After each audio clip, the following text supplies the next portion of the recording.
Okay.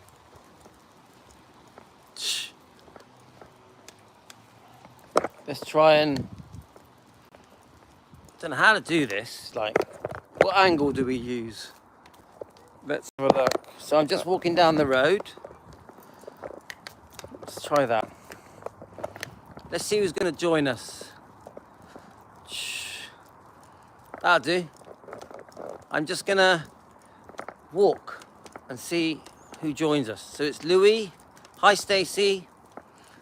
So it's defending Elvis Presley fans want the truth. That's what we are. We've been going for about 4 months now, guys. Together with Team Elvis. Hi, Teresa. The comments do come and go very quickly, yeah? So I can't always read them. I'm just walking down my road.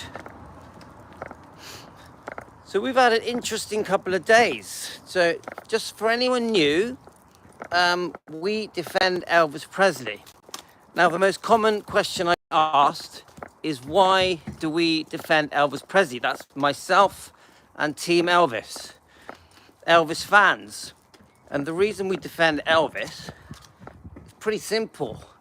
For the last 50 years, hi Stacey, hi Teresa. For the last 50 years, Elvis has been spoken about in such a negative way. Hi Roberto. The way that Elvis is spoken about, it's beyond me, guys. It's like some of the things I read. It's quite sunny. The sun's in my eyes, guys. Some of the things I read, I literally can't believe. I'm like, some of the things that are said about Elvis are disgusting. Elaine, I'm just walking down the road. I do have the dogs, so I may have to stop a couple of times. I'm in Weston-super-Mare, southwest UK, near Bristol. So people keep saying to me, yeah, it is nice round here. People keep saying to me, why do we defend Elvis? Well, all you have to do is go on Google. Hi, Deborah. All you have to do is go on Google, put in Elvis Presley, and yes, you'll get loads of good things, but you'll also get the negative stuff. Now, we've been doing, like Elaine puts it, Jack and Ori, yeah? Jack and Ori, tell a story. We've been doing that for the last 2 days. It just, out of the blue, I just had this feeling to read to you guys. I wanted to read to you. And I did want to read Child Bride and Elvis and Me. They're the two books that intrigue me. The other book that intrigues me is the Memphis Mafia book, Elvis, what's it called? Elvis, What Happened, yeah? That's another book. If any of you guys know of that book selling, and it's not an extortionate amount of money, please let me know, because I want to buy that book. I don't mind spending, like, let me just sort the dogs out. I don't mind spending about £20 to get it, but I'm not spending £50 to £100 to get it. No chance. Not happening. Right, sorry about that. Right, we're back. I'm not going to spend £100 on that book. Yeah, no, I want the actual book in my hand. I want one that I can hold, yeah? I've been listening to it on YouTube. It's completely free on YouTube, the whole book. And I've listened to the first 3 chapters. But I do want to start doing reviews on these books, 1 chapter at a time. Do you know why? Because I've got myself to a place where I've got quite a good understanding. So I'm able, I think I've got a good all-round sort of view of Elvis. So I think now when I read these books, I think I'm able to be critical and not sound silly, yeah? So when I'm going through the book Elvis and Me, And we're on chapter 12 now, aren't we? I think the next chapter is going to be chapter 13. I can actually keep the messages short. Oops, sorry. Keep the messages short, guys, because it only lets me read them for about 3 seconds. So Elaine, keep the messages short, because when you're doing the walks, the message just flashes up and then disappears. So I can't read anything more than about 5 words, yeah? So what I've noticed now is that as I'm going through these chapters, I can be quite critical because I have a good idea, a good sense of the history, and I can disagree. Oh no, Elaine, no, I want to buy one. But thank you, that is very kind of you, thank you. I'm going to get one, yeah? So what I think is this. As we go through the chapters, I want us to analyse each sentence and break the sentences down and see what the hidden message is. See what, like with Priscilla's book, what is she really trying to say? Because what I've learned reading these, I think we've done 3 chapters of Elvis and me. What I've learned is that she says one thing but means another. Do you guys get that? Do you guys understand that? That she says one thing but means another. Let me just pull over here a minute. Now what I think is this. I think I'm starting to realise, guys, that the book... Yeah, I'll have a good look on eBay, Elaine. What I'm starting to realise is that the book, it's not just a story that has been written to be sold and for the public and tell a story. What I'm starting to realise now is that, how can I say it? I know we don't like using the word brainwash and misleading, but what I'm starting to realise is these books have been written to manipulate the public. Do you agree with that, guys? This isn't, now an innocent buyer of a book, an Elvis fan, would just buy a book and read it, not think much of it, read the book, find it quite interesting, yeah? But no, there's more to it with the book Elvis and Me. I wouldn't say this about Child Bride either. I say this about the book Elvis and Me. Priscilla Presley's version, her rewritten version of history. Yeah, but I've seen that one, Elaine. It's starting bid. It starts at 36. It's just a bid. You're on it, aren't you, Elaine? I think this book, Elvis and Me,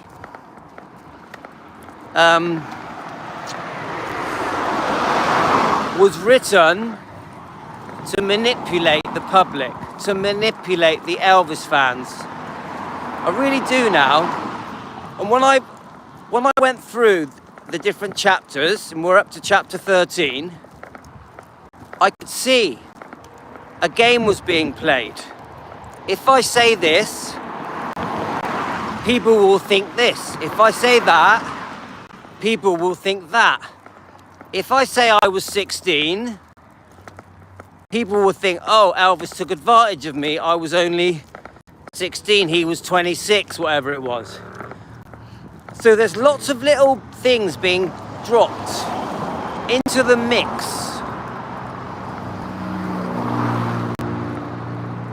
Yeah, that's not too bad, Elaine, but is it genuine? What is the condition of the book? Right. So what I'm trying to say is this.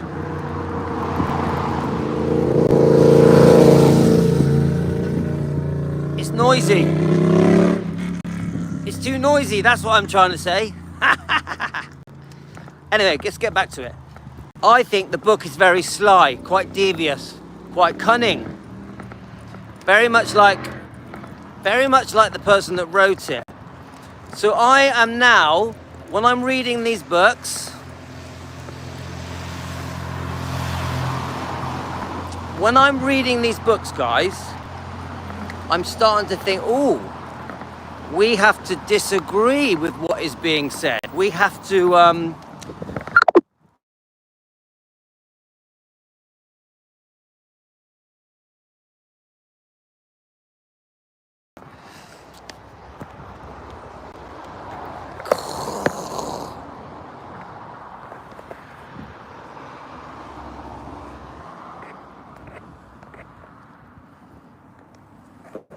okay. Sorry about that. My wife rang me. I don't know what happens when my wife rings me, but are you still getting me? Tell me if you're still getting me, guys. So, my point is... Oh, thank you. Elaine, are you still getting me? My wife rang me. Good. Right. My point is, we have to be like detectives. We have to be like... What is the right word? When we're reading these books, we have to have an open mind and we have to think, if she's saying one thing, she means another thing. I actually think that she thinks we're a bit stupid. I really do. When I read the book Elvis and Me, I think when she wrote that book, it was like she thought that we, the public, are dumb. That every word that she said was being treated as truth. But you know what? In 1982, I think it was 82 that it came out. Please let me know if it was 1982 that it came out. But she was right, guys. I think we were dumb. And I don't mean that to offend anyone. I think when that book came out, that we had already been brainwashed. I think, hi Mary and Jane. I think we had already been brainwashed. So when the book came out, we had fallen for the fairy tale. We had fallen for the fairy tale. The beautiful romance. Elvis met Priscilla in Germany. Yeah. In 1959. They got on really well. This is the brainwashing. Then she moved to Graceland. They had a beautiful engagement, a beautiful marriage. They had a lovely baby. Then Elvis was unfaithful, took some drugs, and they split up. And then Elvis died. This is the brainwashing. So we, the general public, are made to think that the divorce happened because Elvis was unfaithful and took drugs.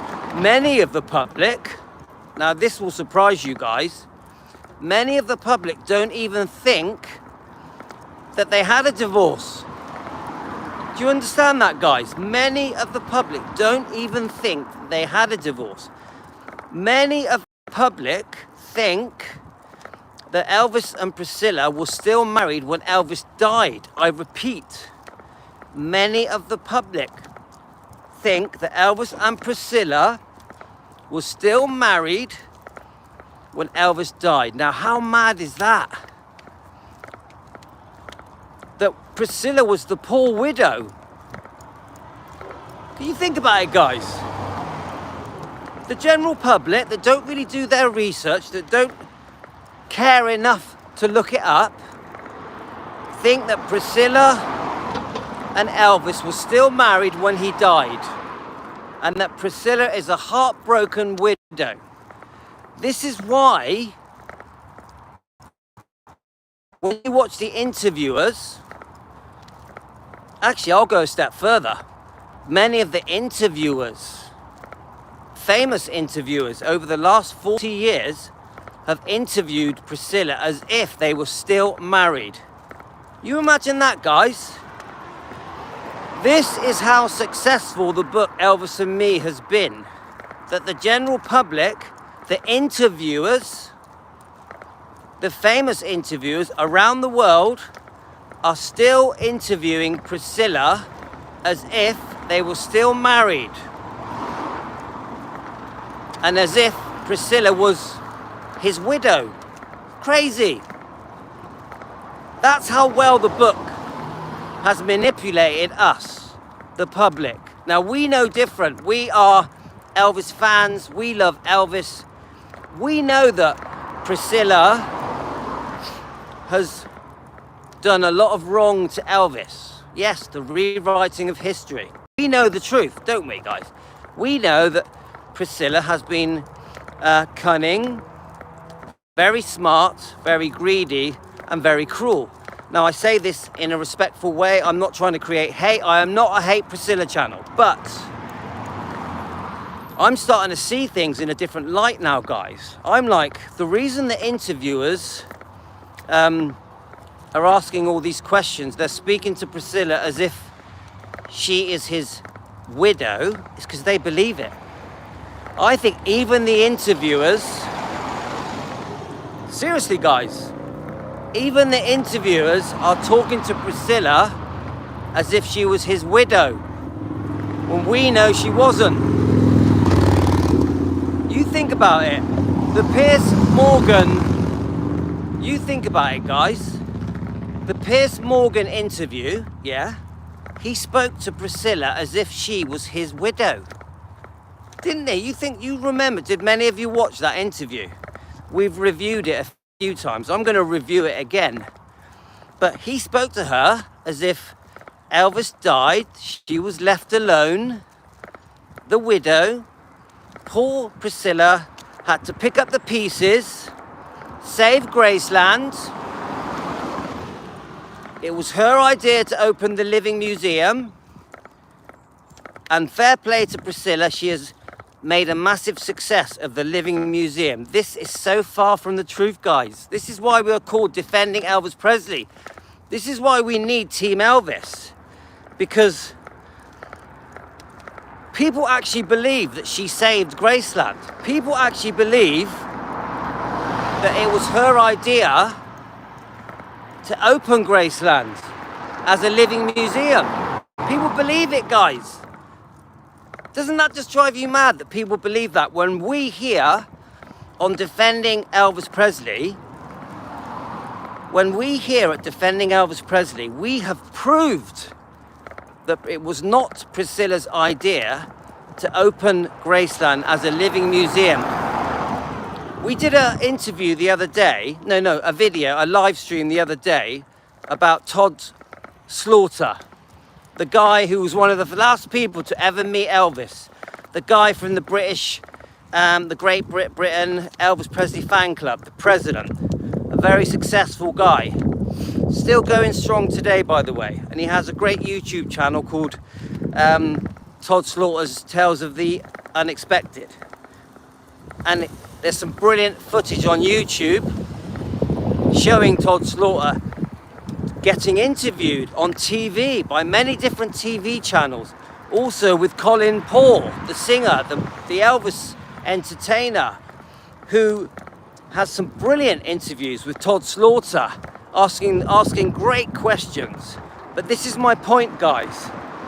Todd Slaughter was one of the people that exposed the truth that Priscilla did not save Gracelands. Priscilla did not choose to open Gracelands as a living museum. It was actually pre-planned by, not just by Vernon, even Todd Slaughter with the Colonel Tom Parker, would do private tours of Graceland, I think around 1977. But my point is this, that Vernon and Memphis City and a man called Morgan Maxfield, and Jack Sodden was his assistant, were all in negotiations and had plans to open Graceland as a living museum. So we have proved with the help of Amy Collett, don't forget we love Amy, and Amy's got some good things ahead of her. I won't say what they are because it's quite private. My promise to Amy is that any plans that she has are kept private until she is ready to share them with us, Team Elvis, Elvis fans, with the other Elvis channels. I know that she's great friends with Presley Mania, and I just want to take this moment to say that Presley Mania and Rhonda are one of my favorite, if not my favorite channel on YouTube. Presley Mania. Rhonda, who gave us a big shout out yesterday. And I do the same for her. I love Rhonda. She's a beautiful lady. Now, my point is this. Amy Collett, she is a researcher. Thankfully, she's also my friend, and many of you have become friends with Amy using the 24/7 messenger on Facebook. I just want to quickly say, if any of you guys want to join the Facebook channel, the Facebook 24/7 chat channel, there's two of them. One is on the Defending Elvis Presley Facebook messenger, and the other one is on my name, Louis McCready's Facebook messenger. Actually, Rhonda was on there from Presley Mania chatting yesterday. Amy is on there chatting as well. And we do use these chats to do our research, to post our pictures, our videos, and we talk about each other's research. And I'll tell you now, those 24/7 chats are amazing, amazing. And they never stop. They never stop. We have a non-stop conversation with information and research about Elvis Presley that never ends. It is amazing. Anyway, back to what I was saying. So we have proved, with the help of people like Amy Collett, that Graceland's becoming a living museum had nothing to do with Priscilla. She just jumped in. When Morgan Maxfield died in a plane crash, who Priscilla was also engaged to, look it up guys, Morgan Maxfield. Jack Sodden was his assistant. Morgan Maxfield, as far as I know, was in negotiations with Memphis City and Vernon to open Graceland as a living museum. So we're starting to prove now, guys, that some of the things that Priscilla is saying are not true, in our opinion, for entertainment purposes. I just want to make it clear, we run a channel called Defending Elvis Presley. Fans search for the truth. Fans want the truth. For entertainment purposes. This is our opinions, Team Elvis. Just to cover my back. So as I was saying about the book, why are these famous interviewers around the world for the last 40 years, nearly 40 years, questioning Priscilla as if she was still his widow? Why? It doesn't take much research to realize that they had split up. They had had a divorce. Now, what is one of the most common things that is said about the divorce between Elvis and Priscilla? And I'll tell you what it is, that they remained good friends. They remained good friends. This is rubbish. This is rubbish.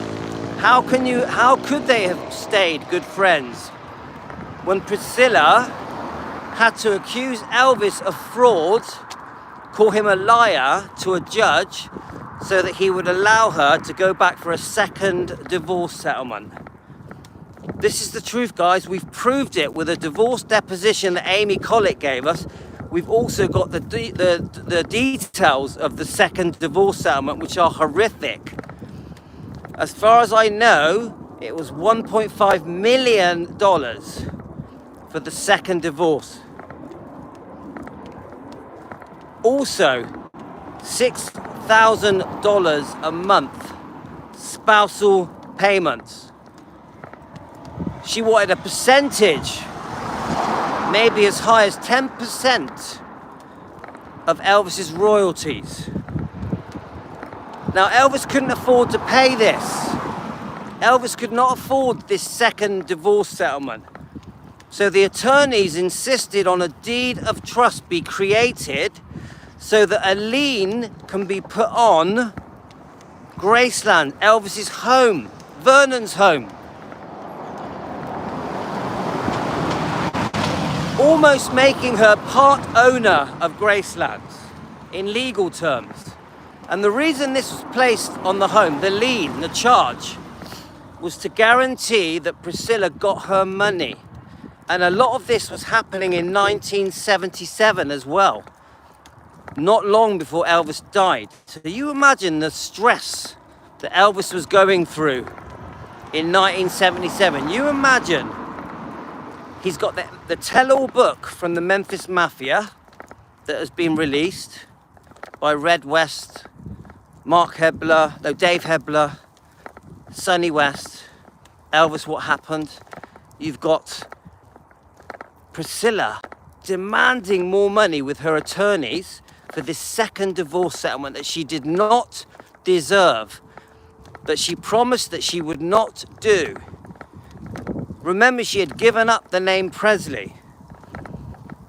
And also Elvis was suffering with these chronic, serious medical conditions, over 40 tablets a day. This is what's all happening now. Elvis is being called a druggie, a drug addict around the world because of this book by Dave Hebler.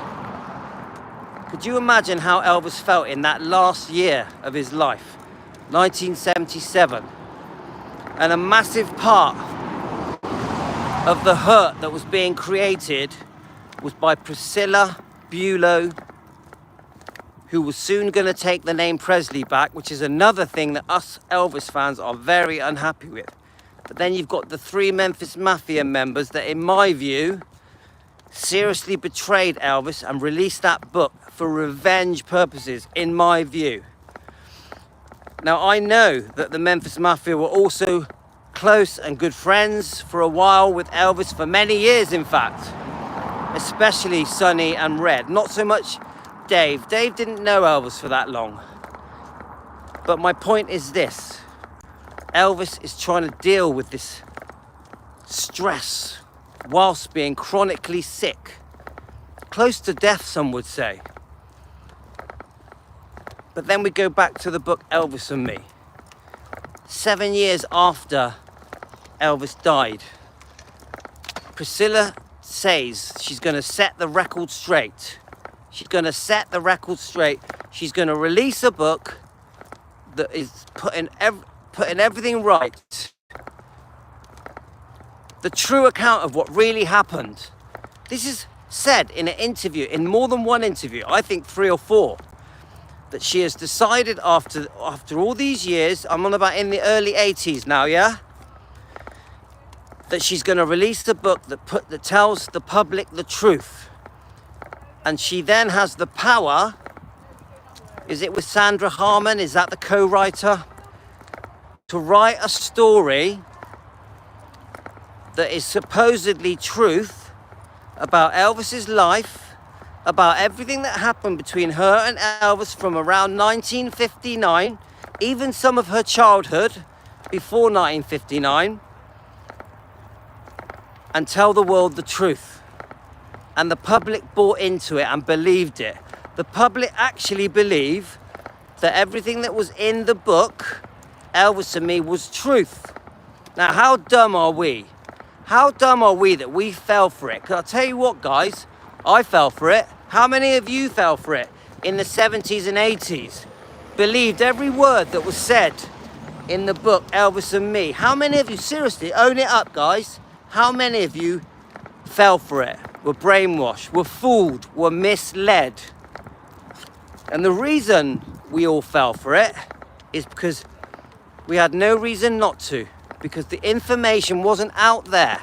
We didn't know about the unfaithfulness of Steve Peck, the dance instructor that she had an affair with 2 to 3 months after Lisa Marie was born in 1968. We didn't know.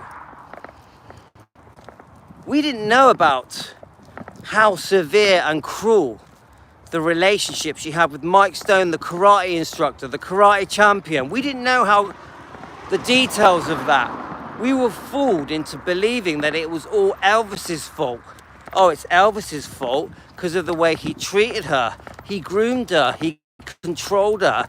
He told her how to dress, how to walk, how to talk, how to do her hair, how to do her makeup, how to act. This is all rubbish. Elvis did none of these things. She was nearly 22 when they had sex. She was nearly 18 when she moved to Graceland. Elvis didn't tell Priscilla how to do her hair. I have found interviews that clearly show that Priscilla loved the beehive hairstyle, loved the thick, dark set makeup. She had a real strong sense of style and fashion. She knew exactly how to walk and talk and act. Even going to a finishing school as well. My point is, guys, Elvis didn't groom Priscilla. That's ridiculous. Elvis didn't control Priscilla, not in any more than a normal relationship. The way that normal relationships are. Come on, we all have a way that we treat each other. I wouldn't call it control. It's just a mutual respect. But anyway, my point is, guys, how unfair is it that this book has been released and it was a massive bestseller, selling well over 3 million copies way back in the 80s, guys? Was it 1982 or 1985? You tell me, guys. My point is this. My point is, why did we all fall for it? Why did the news companies fall for it? Why do the documentaries and the biographies fall for it? It doesn't make any sense.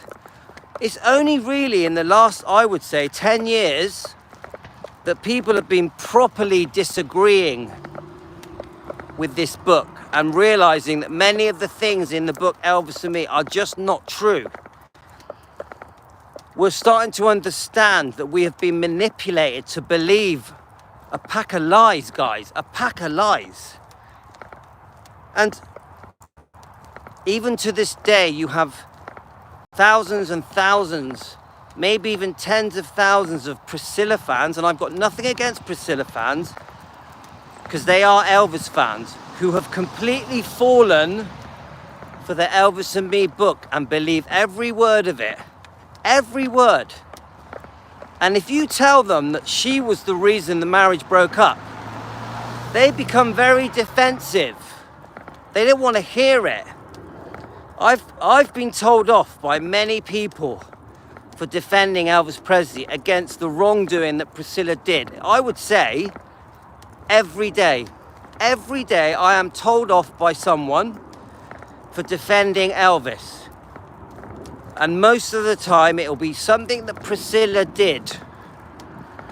And just so you know, guys, I'm not getting your comments. That's why I'm not responding to comments. I haven't had any comments for about 10 minutes, so I'm sorry that I can't respond. But I'm going to carry on.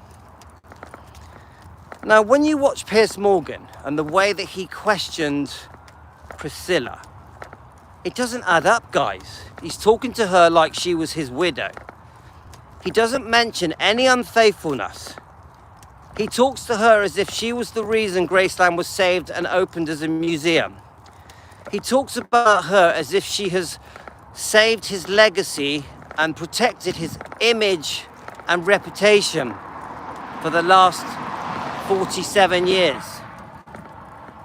It's just not true, guys. We know, guys, that Priscilla has quite slyly, in our opinion, been putting Elvis down and belittling him for over 40 years. Now, I do accept that Priscilla also says many good things about Elvis, has done many good things, promotes many things with Elvis, but always for money.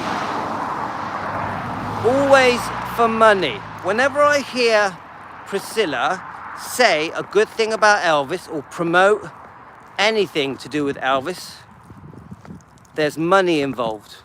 There's money involved. She gets paid. I always think that. I'm listening to different things. Something will come out. Something will be launched.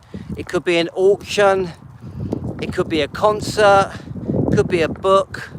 A movie. For example, Sofia Coppola's Priscilla film, which should never have been made, were disgusted that that film was made, and that film was rubbish. We know Lisa Marie didn't want it made. We know that Priscilla and Lisa Marie had fallen out over the making of that film, and there was money involved. Priscilla made money promoting a film that made Elvis look bad, that harmed his reputation, harmed his image. It also, all the good that was done from the Elvis film, Baz Luhrmann's Elvis film, a lot of damage was done to the good that was done from Baz Luhrmann's film by the Priscilla film. Now we know it flopped, and thankfully the true Elvis fans didn't support that film, didn't go to the cinema to watch that film, so it lost a lot of money. Sofia Coppola messed up because she took a chance on promoting a film and making a film that makes Elvis look bad, makes Priscilla look good, and it backfired. It backfired because the public picked up on the fact that it's not true. The public picked up on the fact that the Priscilla film is based on lies.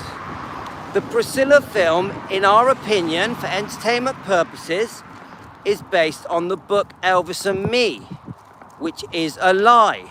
Is there anything in the book Elvis and Me that we can prove is true? Can we prove anything in the book Elvis and Me is true? We can't, because the reason we can't prove that anything in the book Elvis and Me is true, Priscilla's book that she wrote herself, from her point of view, her version of events, her version of history, her rewriting history, can we prove that even one sentence in that book actually happened? Do we know it happened? Do we know that Priscilla's description of her time with Elvis in 1959 in Germany, do we know if any of it is true? No, we don't. Were we in the room with them? No. When she describes the kissing scenes where they were very sexual, Elvis entered her. Yes, she used that word, entered. Do we know that any of that happened? Do we know that Elvis even kissed her? When she says in the book Elvis and Me that Elvis promised her parents that he would one day marry her, do we know that happened? That Elvis gave the impression that he would one day marry Priscilla? We don't know that. We don't know it. She can say it.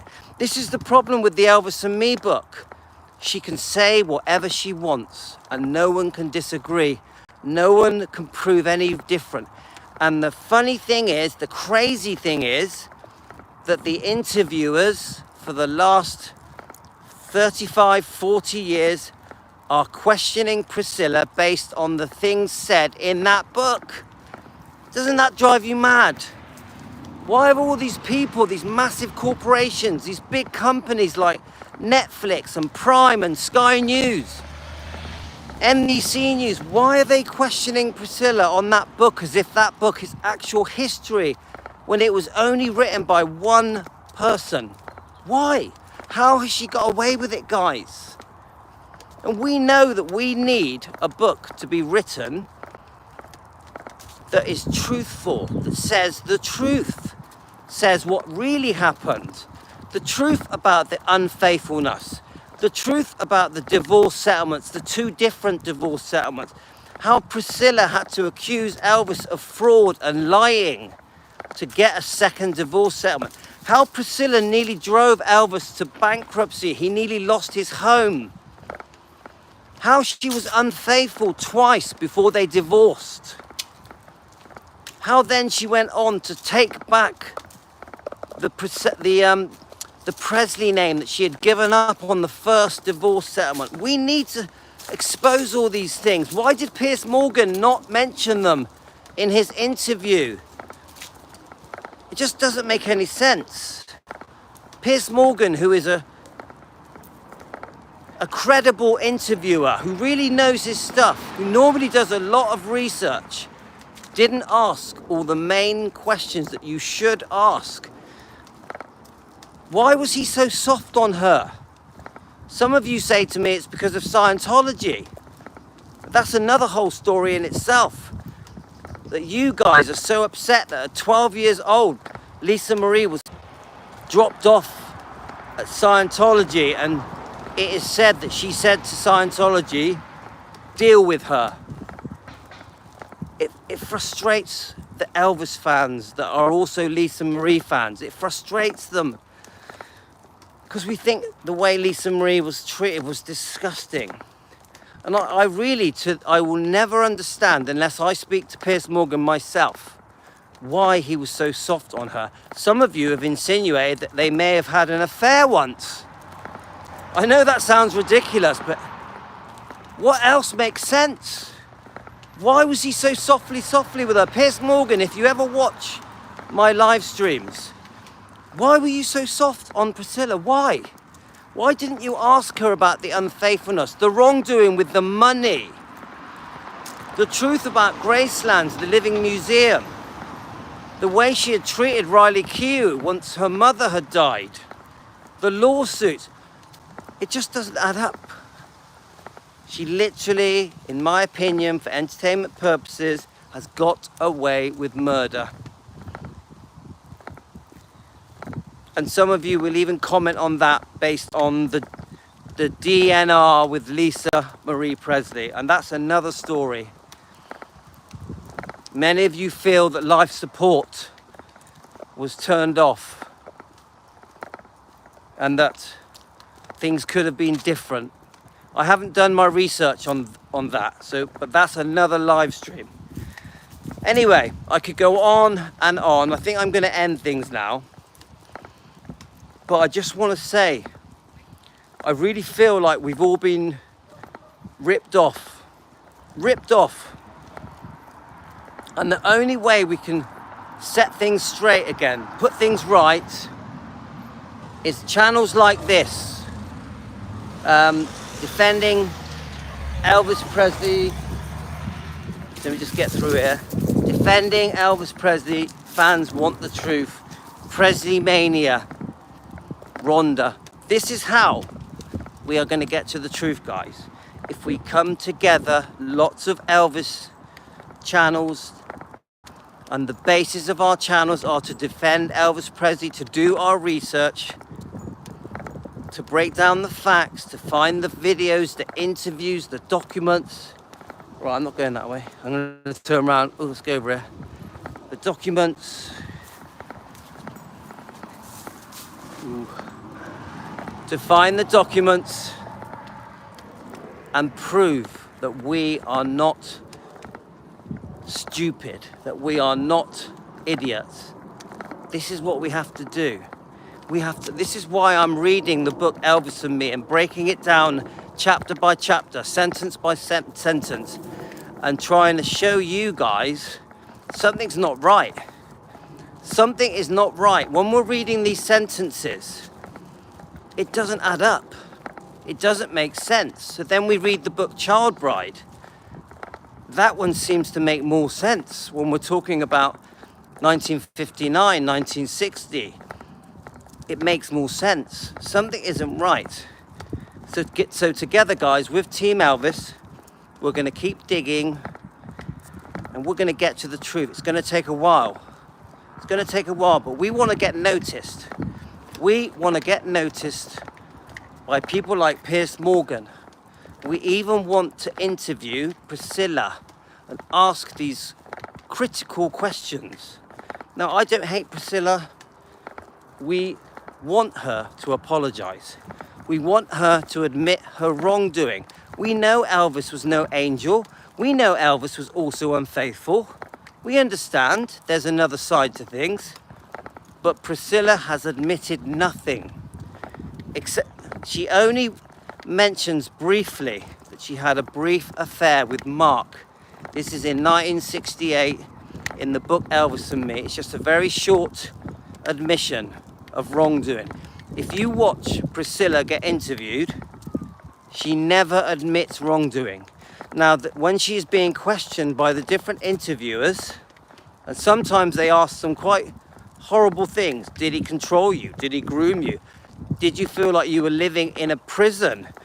Did you feel like you were living surrounded by wars, not allowed to do anything? Were you groomed? Did he have a temper? Is it true that he never had sex with you, that he wouldn't sleep with a woman that's had a child? That is one of the most ridiculous things I've ever heard. The reason Elvis wouldn't sleep with Priscilla is because he caught her being unfaithful a few months after Lisa Marie was born. That's the truth. That's why Elvis wouldn't sleep with Priscilla. Elvis had many girlfriends that had had babies. When we're told by people like Suzanne Finstad, the author of the book Child Bride, that Elvis's sweet spot was 14-year-old girls, well, we massively disagree with that comment. We take offense. Suzanne Finstad, the author of Child Bride, we take offense to the fact, us Elvis fans, we take offense to the fact that you are calling Elvis Presley a paedophile, that his sweet spot was 14-year-old girls, when he has had dozens and dozens of girlfriends over 20. So we are disgusted that someone like Suzanne Finstad can write a book called Child Bride and then ridicule Elvis in public, on TV, on the news, and call him a paedophile. We find that horrific. So you owe us an apology, Suzanne Finstad.